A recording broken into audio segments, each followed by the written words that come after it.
Times Episode 2, the podcast that wants to support the hashtag MeToo campaign, but with us four white men sat around the table. Thank you for all the positive feedback from Episode 1, and please follow us on Twitter at BehindTheTimes_. You can also find us on iTunes and SoundCloud. As usual, you're joined by myself, Will, Sean and Josh, but on this episode we have a special guest, Tom, who works in NHS. Yeah, so the topic I'm bringing to the table today is regarding cannabis legislation. It's a fairly hot topic at the moment. One thing that's recently come up in the news is regarding a 6-year-old epileptic, Alfie Dingley. He has a fairly serious form of epilepsy and has up to about 30 fits a day. So recently, his family took him to the Netherlands to trial a cannabis-based medicine. This particular medicine is available in the UK, but it's used primarily for people that suffer with multiple sclerosis, MS. It reduced his seizures to around 20 a year. This request in the UK to have medical marijuana for Alfie was rejected by the Home Office, primarily because it is only used for MS. Now, of course, this case in point I view as completely ridiculous. It's obvious that medical cannabis is a huge benefit to people like Alfie who suffer with severe epilepsy. But that's not my actual argument regarding cannabis legislation. I do view that it should be available as a medicine, but my argument is that we need a complete overhaul of the legislation regarding cannabis to one of legalisation and full regulation. Previous arguments have been to just decriminalise marijuana, and the reason why I'm against decriminalisation is that it leaves the drugs market in the hands of organised crime. There was an example in Lambeth in South London in 2002. They experimented by decriminalising marijuana, and what that actually led to was a huge increase in drug-related crimes in the area, to the extent that the housing prices reduced massively. Now, why I argue for a regulated market, really, it's along the same basis of things like alcohol and cigarettes. So having a regulated market ensures that there are standards in quality and in purity. Just take into account another illegal drug. So over the past few months and years, there's been issues regarding heroin being laced with another drug called fentanyl. Now, fentanyl acts similarly to heroin, but it is, multiple times stronger and far more dangerous to people, has caused multiple overdoses and deaths. Again, to think of another drug, spice. Now, spice is just a chemical which is sprayed onto plant matter, and then that plant matter is smoked in a joint, as you do with cannabis. Now, I could easily see cannabis being laced with the same drug spice and being sold as just cannabis. I'd be surprised if that hasn't already happened. Spice was legal, wasn't it? Well, yeah, it was illegal, didn't it? Yeah. But it's a very dangerous drug. So having a regulated market ensures that things like that won't happen. When you buy your cannabis, it'll have information, however much THC is in it, however much CBD, and that'll help the consumer make an informed decision on what they're going to smoke. Another reason is a purely economic one. It's been estimated that the cannabis market in the UK, if it was regulated, would be worth between £6 and £7 billion per year, with tax receipts estimated at being between £1 and £2 billion per year. So at the moment, the main issue regarding cannabis is one of mental health. There's been quite a few studies that say the more cannabis you smoke, in particular skunk, the higher likelihood you are to have psychotic episodes and things like that. The main chemicals in it are CBD and THC. So CBD actually acts as a sort of anchor to THC. CBD is the pain relief chemical you get from cannabis. THC is the one that gets you really high. Even if you have high levels of THC, if you had higher levels of CBD, that would anchor the psychotic effects of the THC. And what we're having at the moment in the illegal market is increasingly high levels of THC and inexistent levels of CBD. So having a regulated market would ensure that you'd have a consistent level of CBD across all types of it being sold. Okay, I just want to unpick something you're saying. So you're saying that we should legalise all drugs? In particular at the moment I'm talking about cannabis, but my overall view of drugs is that they should be legalised, it should be regulated. Right, okay.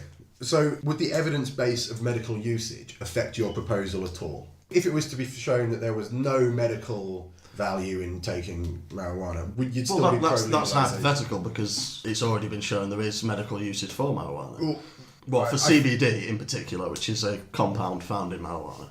It might have been shown to your satisfaction, but I think the evidence base on this is quite limited. Well, it has been shown to improve symptoms in MS. I mean, you're talking about Sativex, which is like Yes. a synthetic cannabinoid-containing spray, but smoking weed has been shown to improve symptoms. And they're talking about spasticity, which is the tightness in your muscles that you get with MS, and it has been shown pretty well that cannabis helps those symptoms. It doesn't stop disease progression, but it helps symptom control. So and in palliative care and people in chemotherapy, it helps nausea and weight loss and things like that.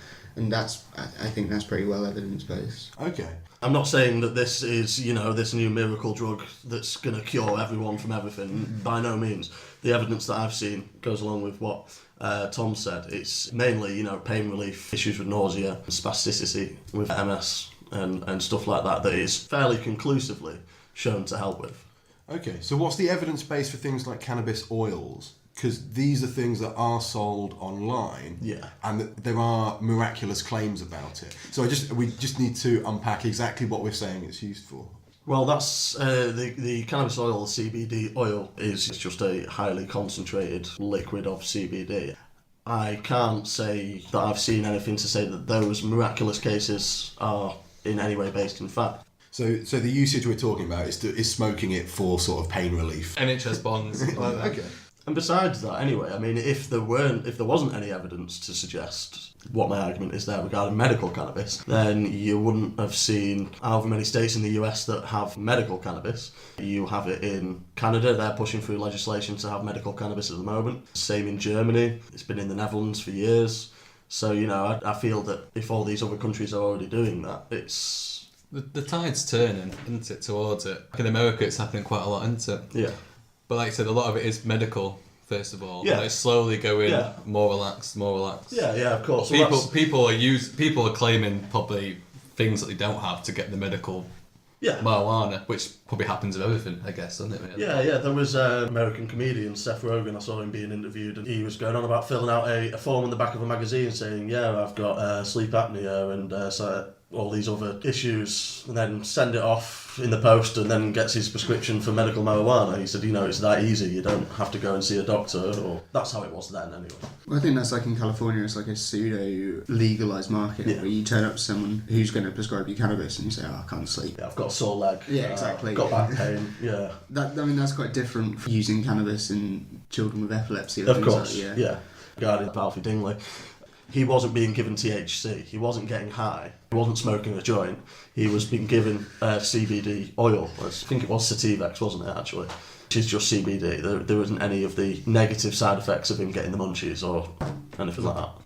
The munchies is a negative side effect. Well, it depends what you're eating, doesn't it? Well, this is the problem. Every time you talk about it, you just picture this little boy having a joint. I don't know. That's what people think. That's what when people read it in the papers. That's what people will think. That's the problem with it. That's going to happen because it's been an illicit narcotic for however many years in this country.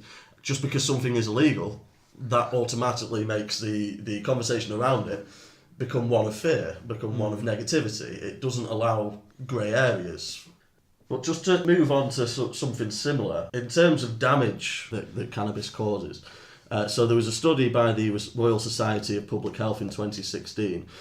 They ranked numerous drugs, gave it a number, depending on how much damage it does to that person's health, those around them, to society, the economic effects, that kind of stuff. And basically, the higher the number, the more dangerous that drug is. And the Royal Society for Public Health is a very respected institution. It's not just some whack job, down the shop with a pen and paper. Sitting in his basement. Yeah, exactly. So the number that they gave cannabis was 20. I don't know exactly what out of, but 20. Tobacco? So 20 substances were more harmful than cannabis? No. Just the level of damage is 20. I don't know what it's out of because there was like 25. Well, that's the thing. No. Well, listen. Right? 20 out of 20. So they missed the trick there. They could have called it 420. Cannabis was giving a rating of 20 on the damage scale. But we don't know out of what. Right, let me finish. And this wasn't some guy in his basement eating donuts like this movie. Sorry. So cannabis was given 20 on the damage scale. Tobacco was given 26. Cocaine was given 27. Heroin was given 55. And alcohol was given a number of 72. So, that's basically saying that the damage that can be caused by cannabis is far less than alcohol. Is that damage to society as well as damage? Yes. Yeah, that's what would be why alcohol's so high. What was yeah. coke? Cocaine was 27? Yes. It's got to be higher than that, but yeah, go on. Okay.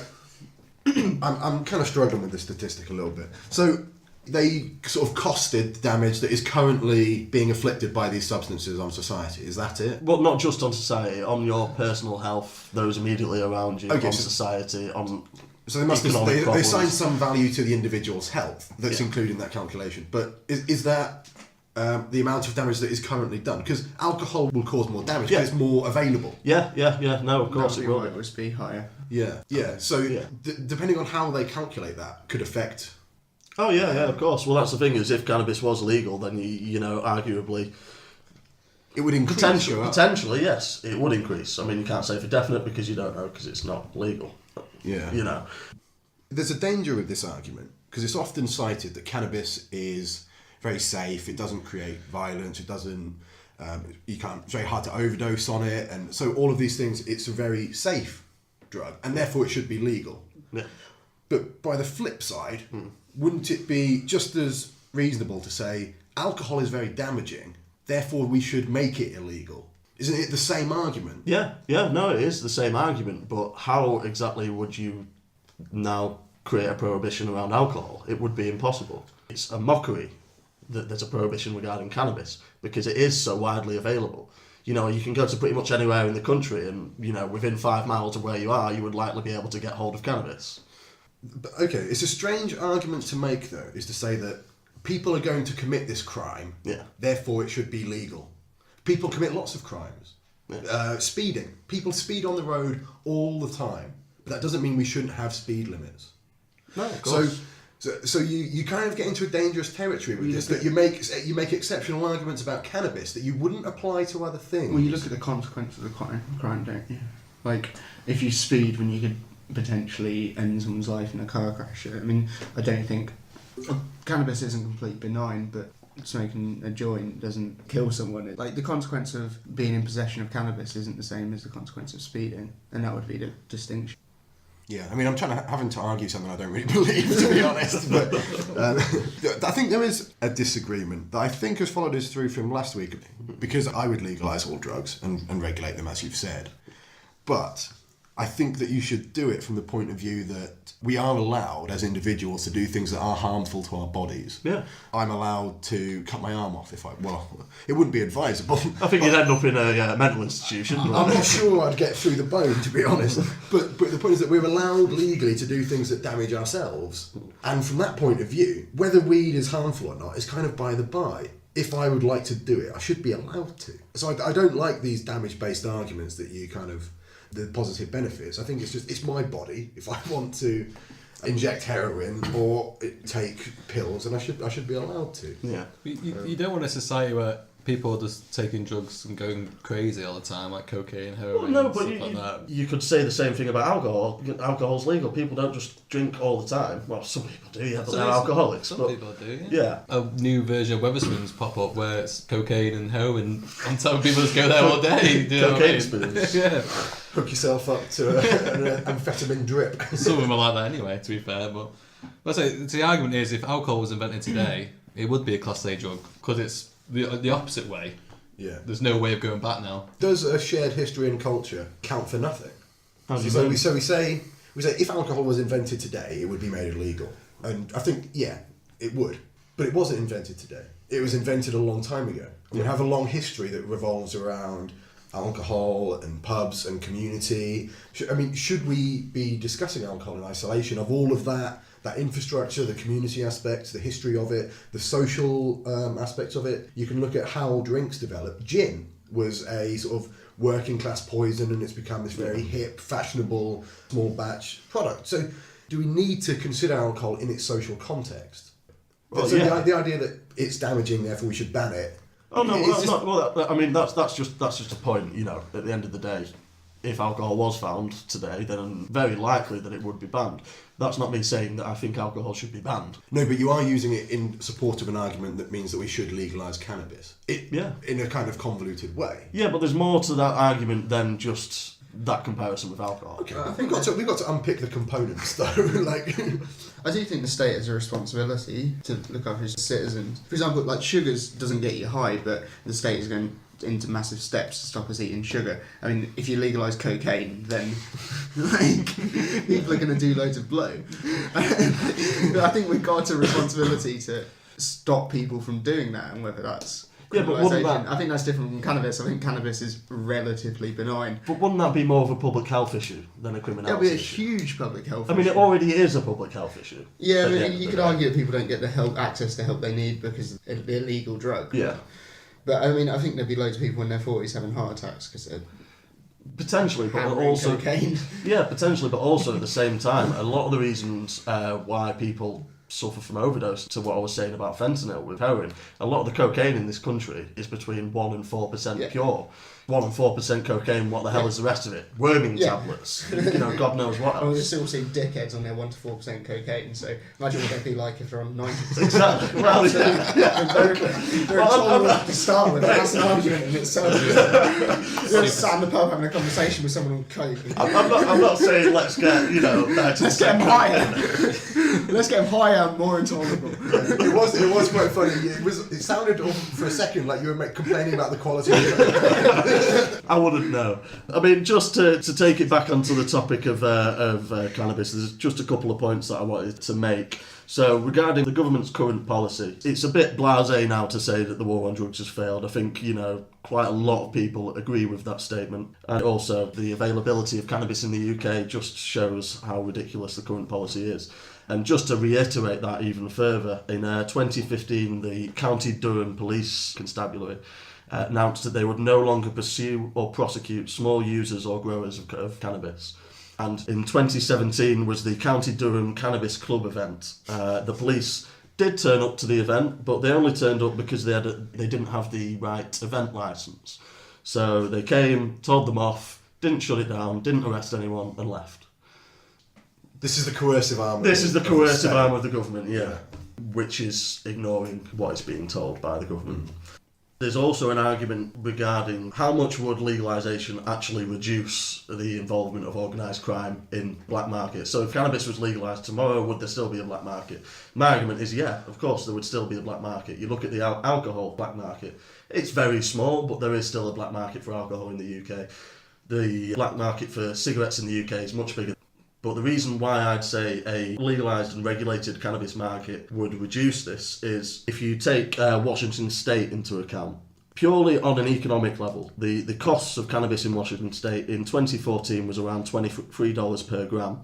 In 2017, it was around $6 per gram. How involved an organised crime group would be in the black market of cannabis? If they're not going to be making that much money off it, would they really get that involved? Or would they just go, you know what, sack it, let's just leave that?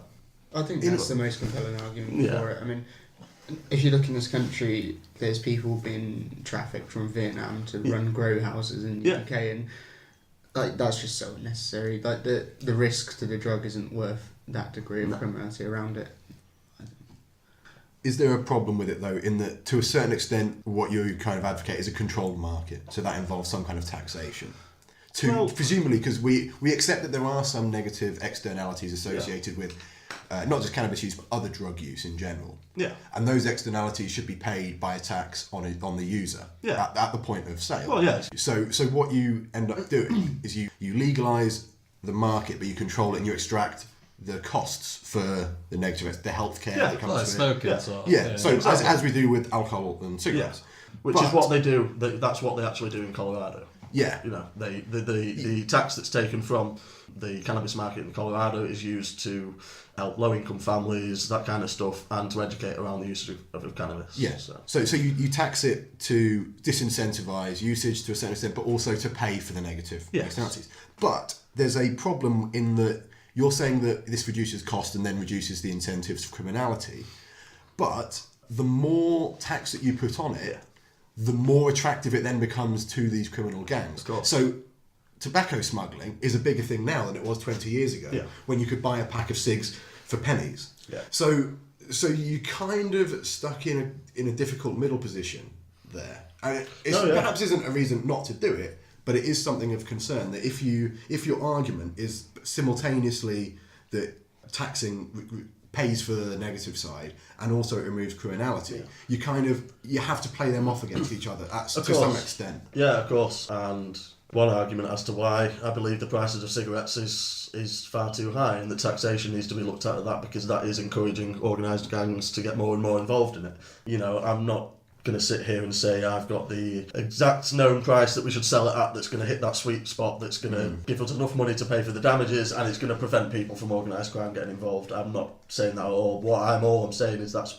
one area that's useful in that. I think you should just... Sorry. I was just going to say, should we move on to a different subject? Because we've done 30 minutes on that. I just want to add for the edit that I'm a smug ex-smoker, so the tax on cigarettes should be increased. And on that note, I'm going for a cigarette. The tax is the only one of the only effective public health measures to make people reduce smoking. So I think we should tax as much as possible, and accept that there's a certain amount of black market.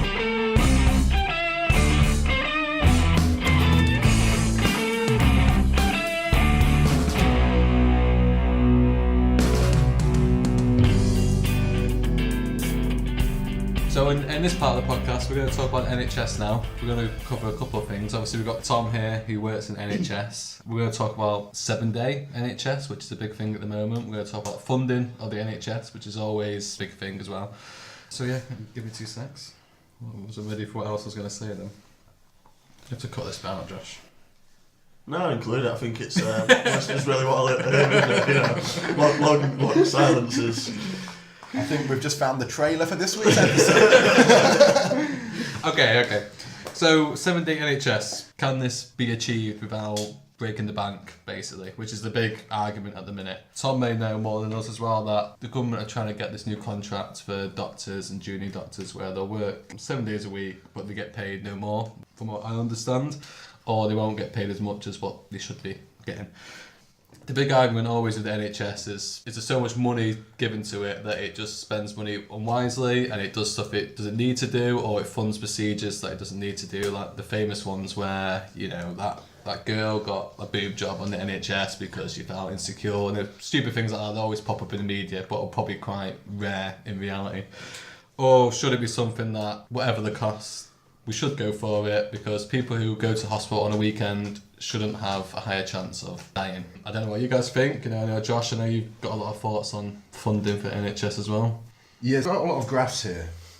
I'll help on a podcast. I'll put I'll put some of these graphs on Twitter because I've made them and I want. Please look at my graphs. But I think it is just worth before we get into that. I think it is worth saying, Tom, you are a junior doctor who has gone on strike over the junior doctors contract. I hadn't qualified when the strikes happened. Would you strike? So we were campus for striking and I was going to strike, but then the strikes were called off. So right. I would be for striking. Right, okay. And so do you want to just, in a nutshell, explain to us why you would have striked? So the dispute was about a new contract for junior doctors and essentially getting a 7-day working week into the contract. But I think there's no one really understood the contract because it was very, very complicated. I think mainly the strike was a strike against dissatisfaction at the government rather than anything specific. And the general running of the NHS, underfunding of the NHS that has happened since 2010, since the Tories have got into power, really. I think you could go into the specifics of the contract, but I don't think that's what it's about. I think the whole dispute was more about a general feeling of dissatisfaction. Right, okay.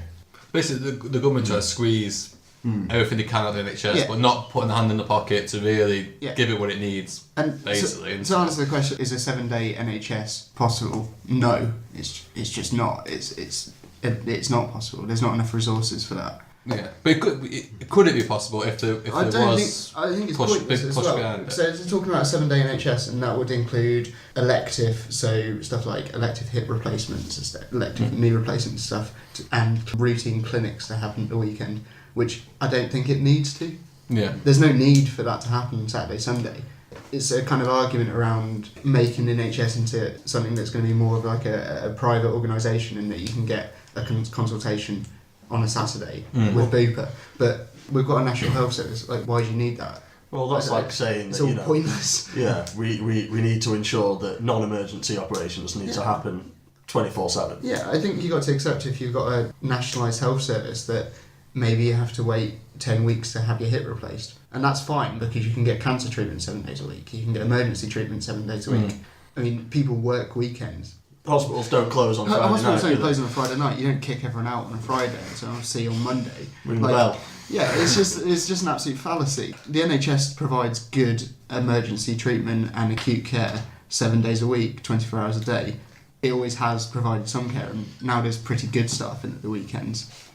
The study that was widely cited about deaths at the weekends has got a lot of flaws and is widely criticised, and whether those statistics hold up, no one really knows. So you can't really use that study as an example of higher death rates at the weekend when it's not really sure if that's valid or not. There's been further studies that suggest that there's not a weekend effect. I think it's just been used to put through like a political agenda. It's very different stuff that happens on the weekend as well. Like, well, in the first part, we'll talk about alcohol. Like, a lot of that probably involves people coming in, getting themselves drunk, taking up resources that. I mean, at the front door, somewhere. but not. Doesn't filter through. On a medical ward on a Saturday, like you don't see any of that. Yeah. Like that's not a concern from the jobs that I've been doing. That's never been a problem from my experience. In A&E it certainly is, and in the hospital I work in there's police in the department on a Friday and Saturday night, but that's a completely different argument. I mean, it is interesting that public opinion in this is shifting towards the same thing as you're saying. Public opinion thinks that the NHS is underfunded. The main reason people are disappointed with the NHS is a lack of funding and a lack of staff. That's public opinion, and that's increased massively since 2015. As you're saying, I've been emailed about locum cover in the ward, like there's not enough staff. It does feel that the message kind of from NHS staff is that we don't have the tools for the job, but we don't have the tools to do the job that we'd like. And it seems that the public knows that and kind of appreciates that, but it's not being heard by government, and it seems a bit strange to me. It's a reality with the NHS that further down the line, people getting older, the usual arguments, people living for longer, it's going to cost more and more. At the end of the day, it's going to be really hard to fund in the future without a dedicated NHS tax, basically, which would be totally separate on your wage slip, and it'll just go towards NHS. So everyone pays, I don't know, £20 a month that goes just towards NHS. It doesn't sound like a lot, but obviously everyone paying it just goes direct towards them. The same argument that the £350 million a week NHS Boris Johnson bus argument that got people's attention and did work. People often talk about this dedicated NHS tax, but it exists. This is what we pay national insurance for. We already have this. So in 1966, the NHS received £20 billion at 2015 prices. By 2014, this was £150 billion. So, yeah, we'd love more money to go to the NHS, and nobody's going to dispute that. But we need to acknowledge that somebody has to pay for this. We have a dedicated NHS tax, and the state is still running a massive deficit. When does it get to the point where we say that the NHS has enough money? Does that point exist? But could you not say that the costs that we're currently experiencing from the NHS, they're largely down to mismanagement? If you look at the PFI contracts, there's been cases reported on a certain type of cream that if you went and bought it yourself would cost you £2 or £3, but on the NHS, because it goes through this system, costs the NHS £12. Yeah, well, that Boots doing that, weren't they? Yeah, and then there's other issues of, I've seen it reported of people being prescribed paracetamol when, a prescription costs how much is it now? Is it £7 something? But you can buy a packet of paracetamol from the shop for 20p. There's definite areas of waste in the NHS, like that's undeniable in any big organisation. There is going to be areas of waste, but I think on one of your graphs I was looking at earlier, there's the cost of healthcare in different countries, and in the UK we have one of the lowest costs of healthcare. So you can look at areas of inefficiency, but we do provide healthcare which is pretty economic. Yeah. Health expenditure per capita. Yeah, so in the USA, was it 9 What is this? 9... What is this? What is this nonsense? 9,000? I don't know. 9,000 of things. I just want to say, I'll put this graph on just to illustrate it. It says at the top, health expenditure per capita current US dollar. So, I mean, my graph is fine. So the US spends twice as much as us on healthcare. Well, more than, yeah, absolutely. And doesn't provide a universal system. So you can look at the NHS and say there's inefficiencies, but that is pretty good value healthcare for what you get out of it. Yeah, and also I think we have to say that there are pros and cons to big organisations like the NHS. So in some cases there are loopholes where creams cost more than they should, or paracetamol costs more than it should. But also it gives us, the NHS has buying power. So in other words, it can really reduce prices. So Yeah, to kind of pick out the negatives is a little bit disingenuous, but you're right, we need to pick them out to squeeze them. Yeah, and with a lot of new drugs, in, say, the United States, where they have a fully private healthcare system, then that cost is eaten up by insurance companies. But the UK, say, won't fund a new MS drug because it's too expensive, and they look at how much it will affect quality of life per year.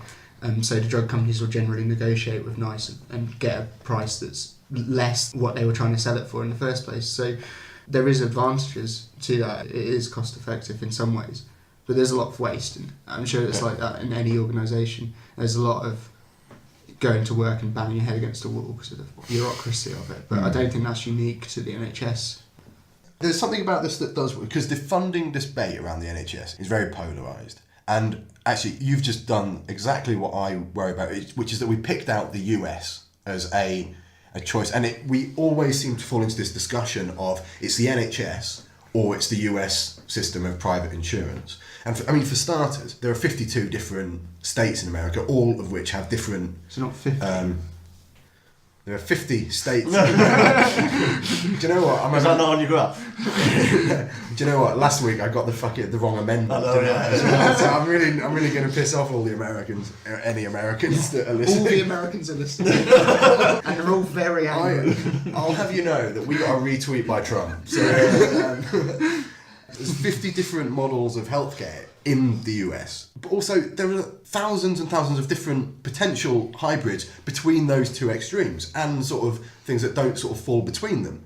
So the UK is the only nation, and the NHS is the only system that insists upon the free at the point of use across the board. I mean, I know you get prescription charges, but the NHS is completely unique. You know, our allies in Europe don't do it, Korea, Japan, none of these countries do it. Even if you say, let's think about moving away from that, you get branded with all sorts of things. Can we not have a reasonable discussion about funding? Should people pay £5 when they go to the A&E?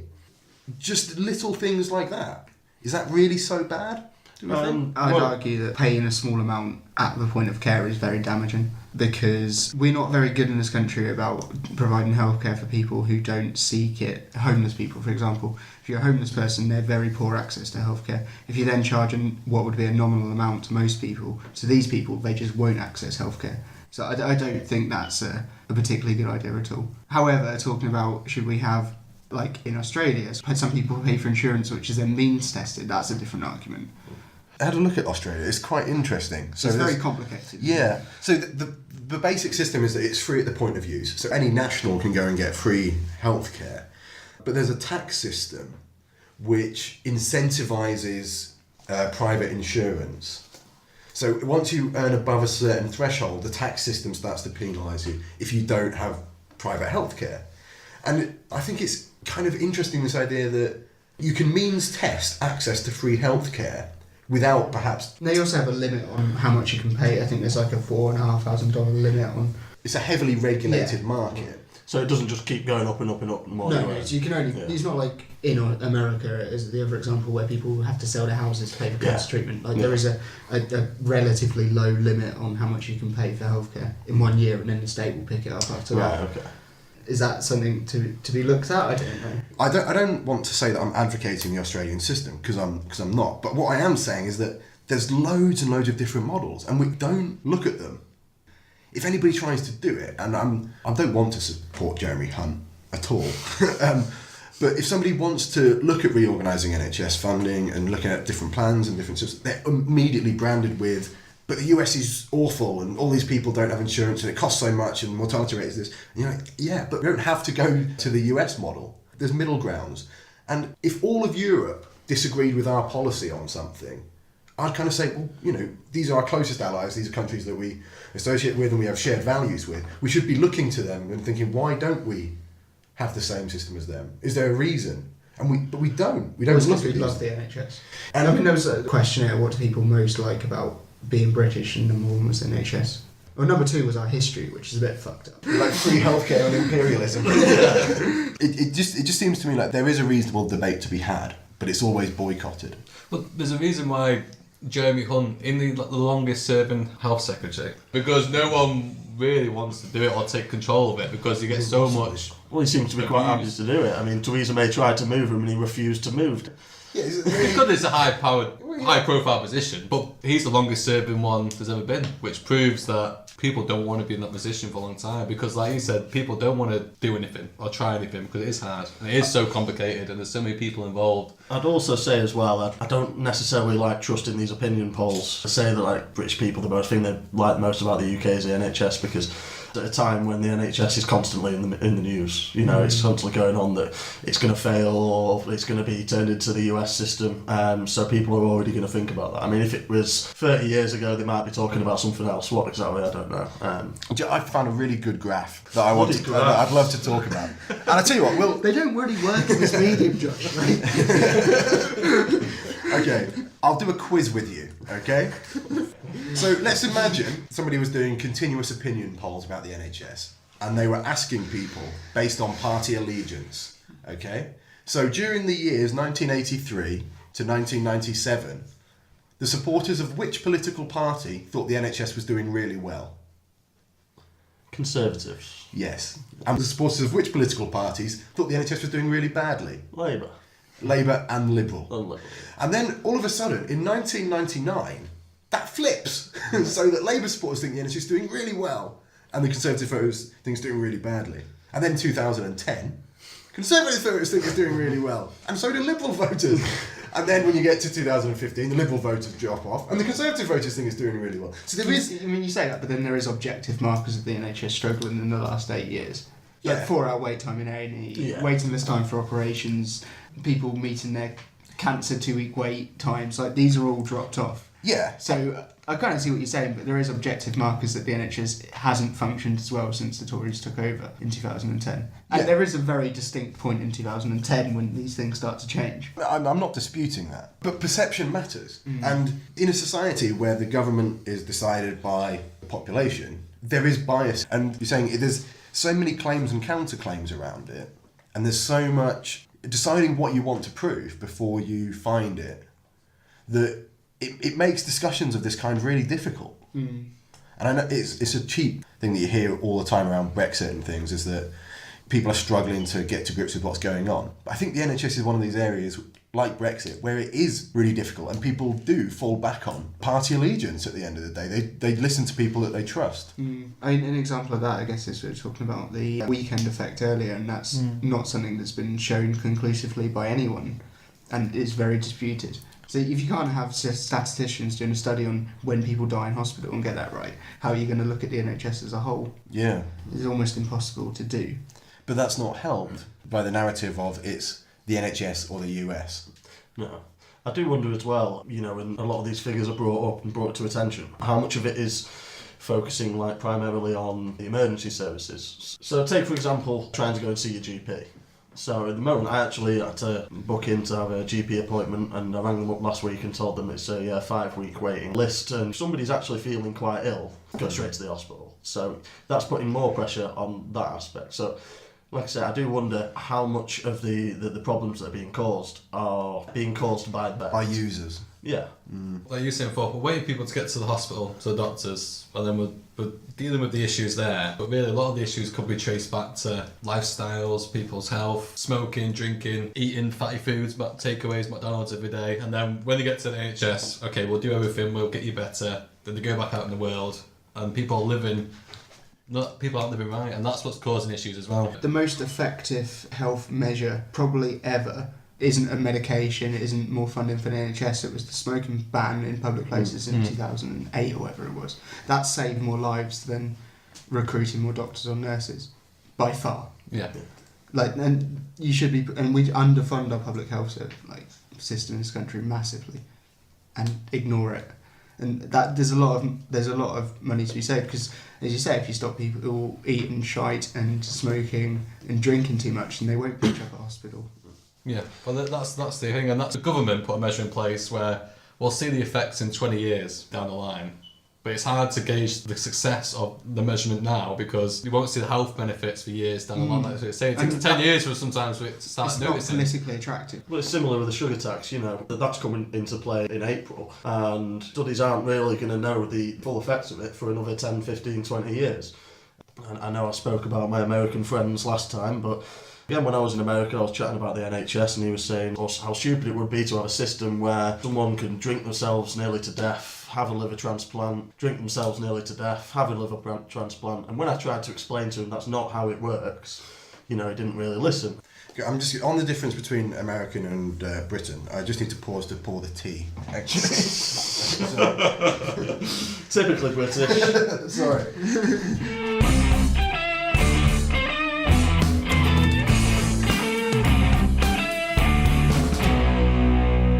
I think I made it too milky. Put milk in first. What the fuck is wrong with you? You're meant to put tea in first. Yeah, you are meant to put the tea in first, you're right. And you're meant to put the milk in first. Disgusting. What's wrong with you? No. You can never get the ratios right. Exactly. Look at the state of that now. Look how overfilled his mugs Yeah, I have. This is all documented. This is what's going on here, by the way. We'll leave this in for your wide American audience. Yeah. I think we're going to have a good outtakes. Now on to the contentious issue of the evening, or the afternoon. Tea. Legalise weed, give the NHS more money. Don't put the milk in first.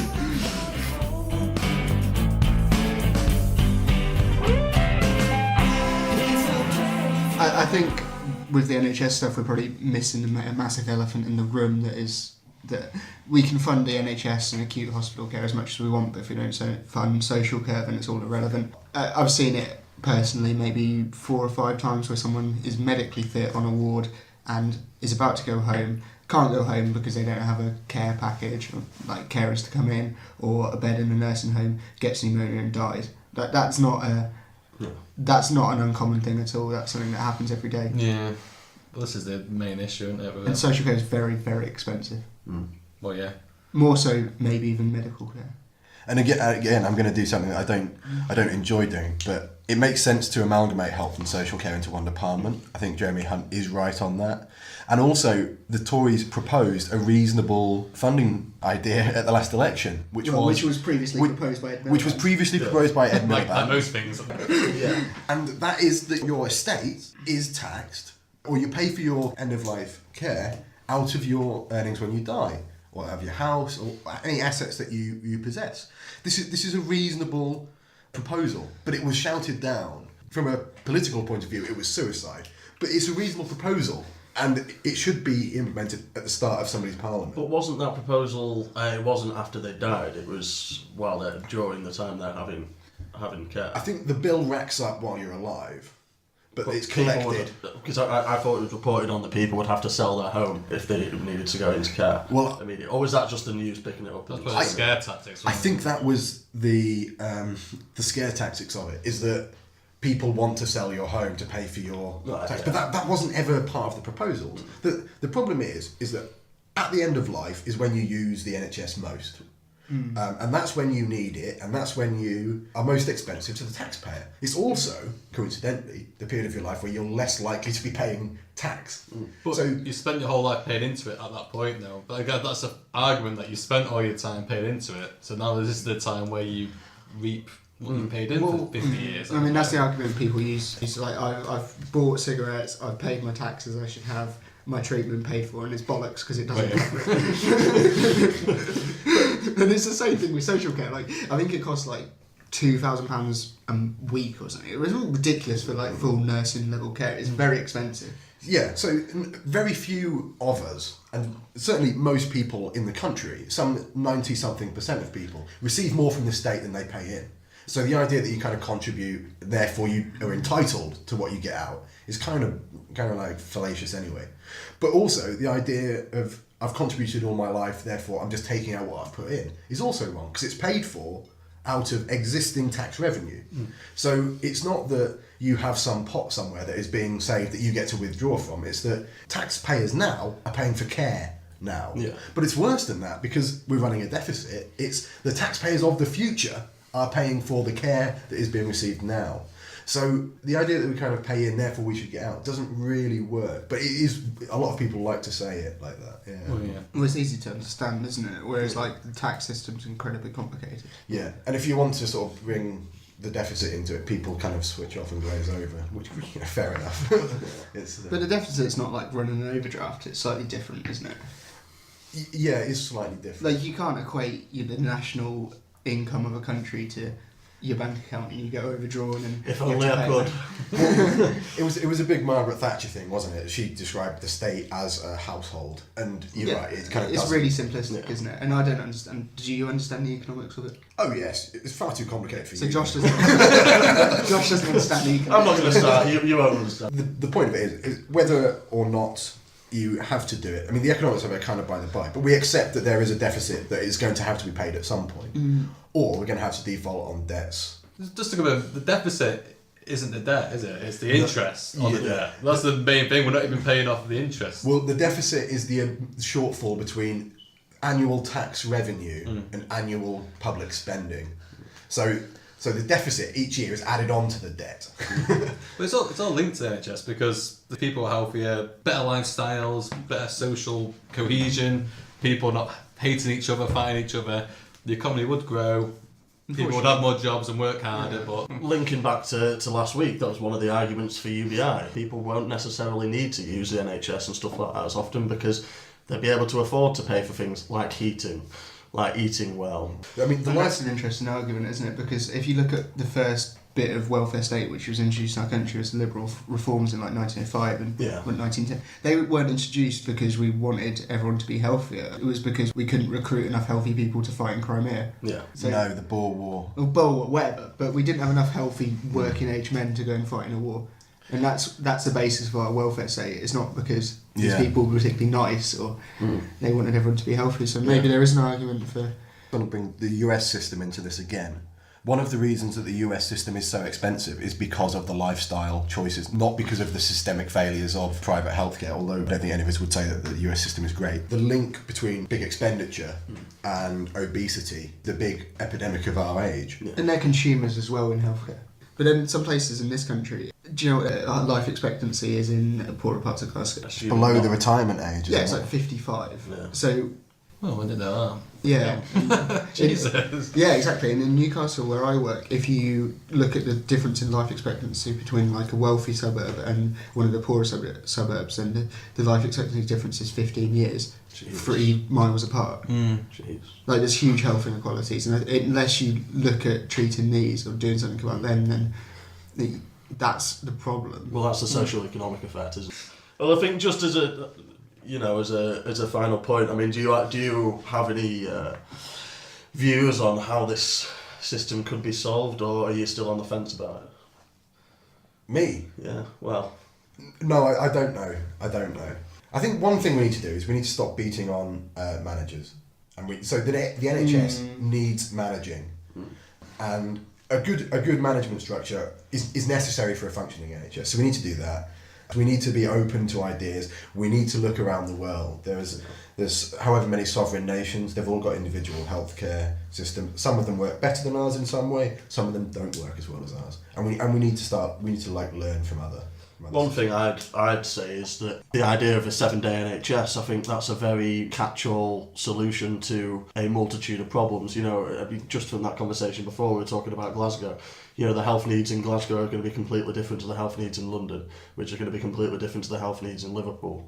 I think each area is going to have its own particular problems, and whatever system we ever go forward with, or if we stay with the same one, you need to focus more localised on those issues rather than just throwing a net over and saying that's going to solve everything.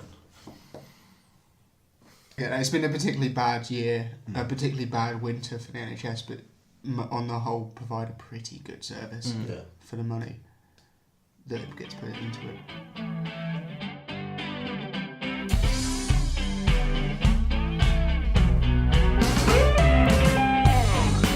You have been listening to Behind the Times with me, Josh, Sean, Will, and special guest Dr. Tom. Subscribe to us on iTunes, find us on SoundCloud, or follow us on Twitter @BehindTheTimes_. Feel free to get in touch with any ideas, feedback, but don't be too mean. Cheers, see you next time. Bye. Bye.